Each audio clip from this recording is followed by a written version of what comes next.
Hello बच्चों, ये आज आप लोगों का आकलन होना था क्योंकि आज हमारा सप्ताह 12 का छठा दिन है। तो अब हम सब ने आप लोगों का आकलन कर लिया है कि आप लोगों ने सप्ताह में कितना सीखा, और उसी आकलन के आधार पर जो उसमें कहानी दे रखी थी वो कहानी हमने ब्लैक बोर्ड पे लिखी है, उसके क्वेश्चन आंसर करने की कोशिश करी है ना। तो आकलन था हमारा होली के ऊपर। क्या कहानी थी हमारी? होली के ऊपर कहानी थी, ठीक है। तो सभी बच्चों ने होली खेली होगी। खेलते नहीं खेलते? होली खेलते हैं जब होली का त्योहार आता है तो, है ना। तो क्या करते हैं होली के त्योहार पे? हम रंग लगाते हैं और गुब्बारे फोड़ते हैं, है ना।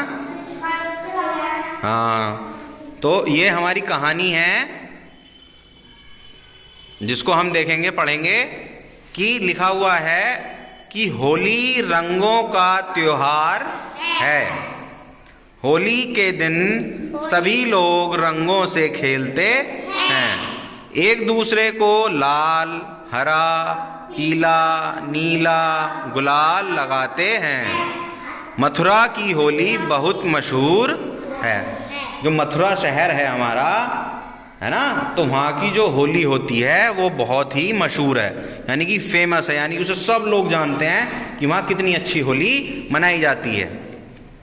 तो बच्चों, ये छोटी सी कहानी थी। इसी कहानी के ऊपर हमारे 3 प्रश्न दिए हुए हैं जिनका उत्तर आप लोगों को देना है। पहला प्रश्न है, कोई पढ़ के बताए पहला प्रश्न क्या है? होली के दिन लोग क्या करते हैं? हाँ, होली के दिन लोग क्या करते हैं बताओ? रंगों से खेलते हैं। अब दूसरा प्रश्न पढ़ो, क्या है? कहाँ की होली मशहूर है। कहाँ की होली मशहूर है? मथुरा की। हाँ, अब हमारा लास्ट प्रश्न है कि सभी लोग एक दूसरे को कौन कौन से रंग का गुलाल लगाते हैं? है ना, लाल, हरा, पीला, नीला, और भी बहुत तरीके के गुलाल होते हैं। गुलाबी रंग का भी होता है, काले रंग का भी होता है ना, चमकीला भी होता है, ठीक है। तो बहुत सारे रंगों के गुलाल होते हैं, ठीक है। बच्चे गुब्बारे फोड़ते हैं, पिचकारी चलाते हैं। देखो, जैसा इस चित्र में भी दिखाई दे रहा है कि बच्चा जो है क्या कर रहा है कि पिचकारी चला रहा है ना, बाल्टी रखी है उसमें पानी भरा हुआ है। समझ में आई बात बच्चों? तो इस कार्य को आप लोगों को अपनी अपनी कार्य पुस्तिका में तो करना ही है और अपनी कॉपी में भी करना है सब बच्चों को, साफ साफ सुंदर लेख में, ठीक है।